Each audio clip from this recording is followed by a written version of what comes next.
اس لیے بھی بیٹیوں کو زندہ درگور کر دیا کرتے تھے کہ جی اگر تو بیٹا ہوگا،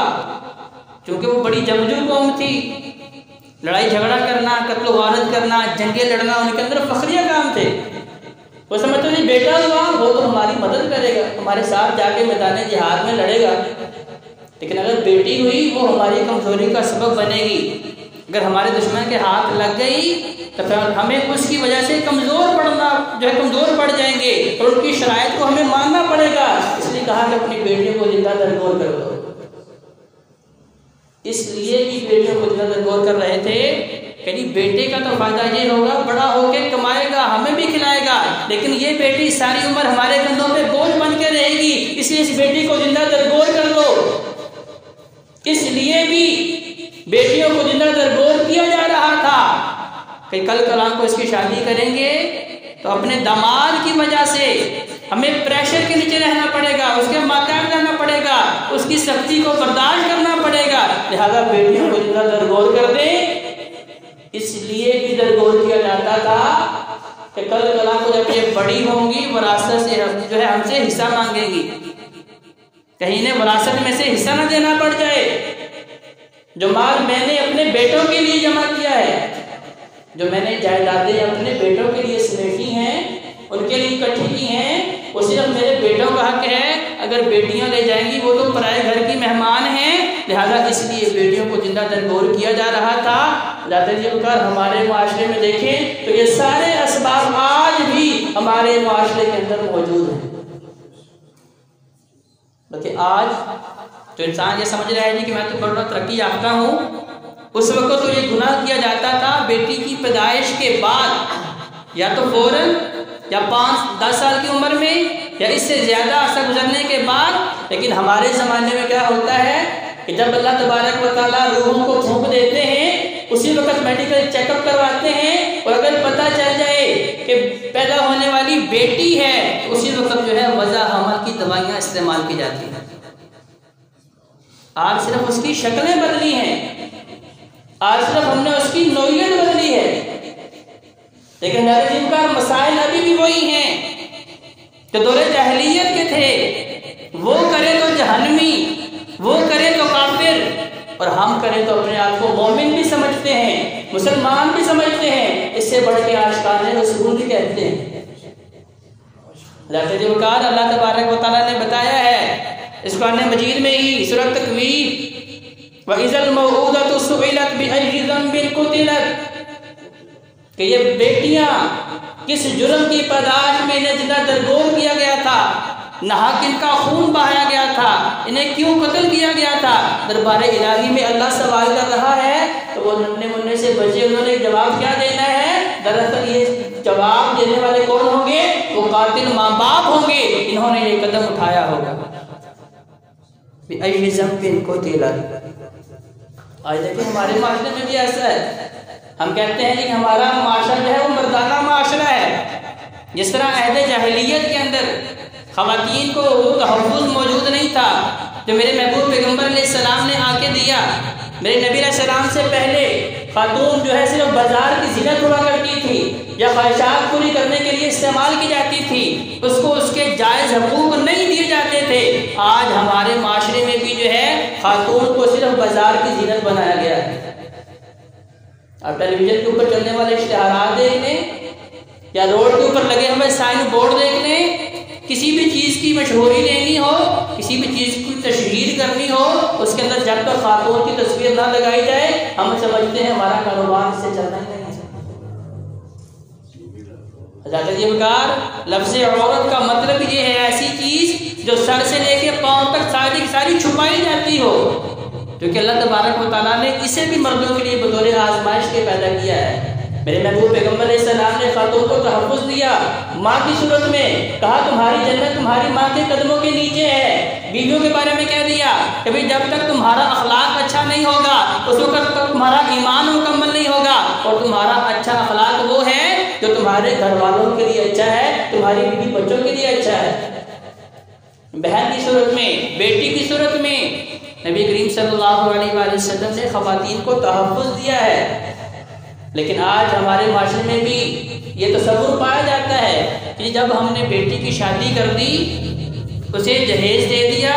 جو غیر اسلامی رسم ہے، یہ بھی اسلامی رسم نہیں ہے۔ لوگ بڑا بڑا جہیز مانگتے ہیں، مطالبہ کرتے ہیں، لیکن جو لوگ ادا کر رہے ہیں، اپنی بیٹیوں کو جہیز دے رہے ہیں، وہ یہ سمجھتے ہیں کہ جب ہم نے جہیز دے دیا ہے لہذا اب ان کا ہماری وراثت کے اندر کوئی حق نہیں ہے، ہماری جتنی بھی وراثت ہے وہ ہمارے بیٹوں کا حق ہے۔ یہ بھی ظلم کی انتہا ہے۔ قرآن مجید فرقان حمید میں اللہ تبارک و تعالیٰ نے وراثت کے حقوق بڑی ڈیٹیل کے ساتھ بیان کر دیے ہیں کہ 2 لڑکیوں کے برابر 1 لڑکے کا حق ہے۔ آپ نے اپنی زندگی میں جو کچھ مرضی نے تحفہ دے دیا ہو، کہ اپنے بیٹوں کو تحفے نہیں دیتے، ان کی ضروریات پوری نہیں کرتے، ان کی خواہشات پوری نہیں کرتے، تو لہذا اگر آپ نے شادی کے موقع کو انہیں کچھ دے دیا ہے تو یہ نہ سمجھے کہ ہم نے وراثت میں سے حق دے دیا ہے لہذا آپ وراثت کے اندر ان کا کوئی حق نہیں ہے۔ اگر آپ نے ایسا کیا ہے حضرت جی وقار اللہ سے معافی مانگیں۔ اللہ تبارک و تعالیٰ پوچھ رہے ہیں وَإِذَا الْمَوْءُودَةُ سُئِلَتْ بِأَيِّ ذَنبٍ قُتِلَتْ، یہ بھی استحسان ہے،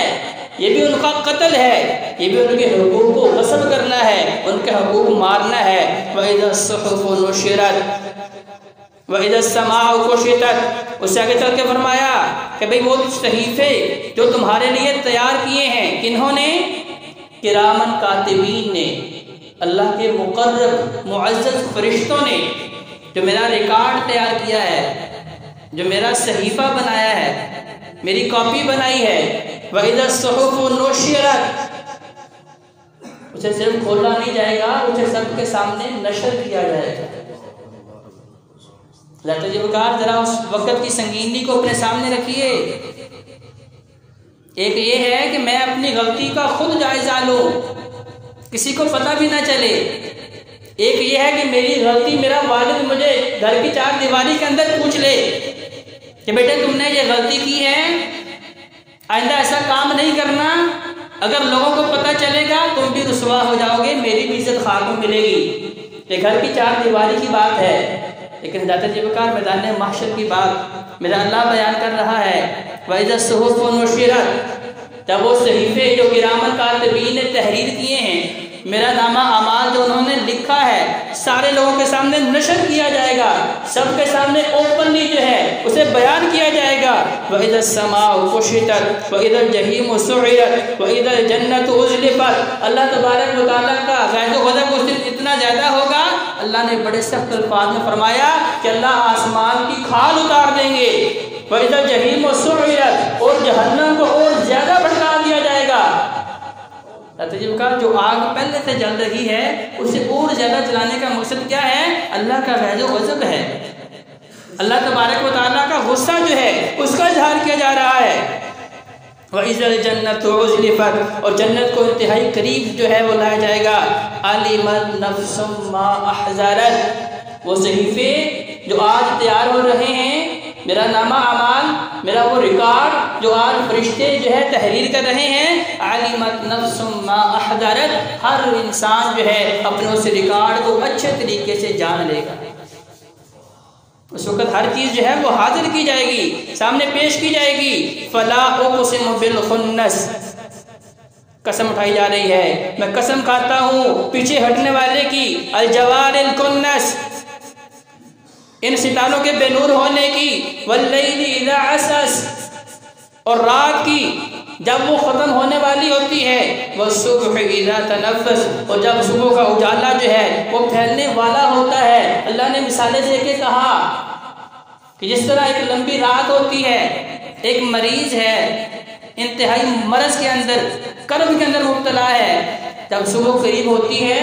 اسے حوصلہ ہوتا ہے کہ جیسے ہی صبح ہوگی میں کسی طبیب سے رابطہ کروں گا، اس سے دوائی حاصل کروں گا، پھر مجھے اللہ کی فضل و کرم سے شفا ملے گی، اور میں اسی طرح۔ لیکن انسان جو ہے انتہائی پریشان ہے، اس کی رات جو ہے وہ اسی پریشانی کے عالم میں گزر رہی ہے۔ جب صبح ہونے والی ہوتی ہے، صبح پھوٹنے والی ہوتی ہے، اس کے ذہن کے اندر یہ حوصلہ آتا ہے، امید کی کرن جاگتی ہے کہ جیسے صبح ہوگی میں اپنے دوستوں کے سامنے اپنی مشکل رکھوں گا، اللہ کے فضل سے میری مشکل دور ہو جائے گی۔ فرمایا اسی طرح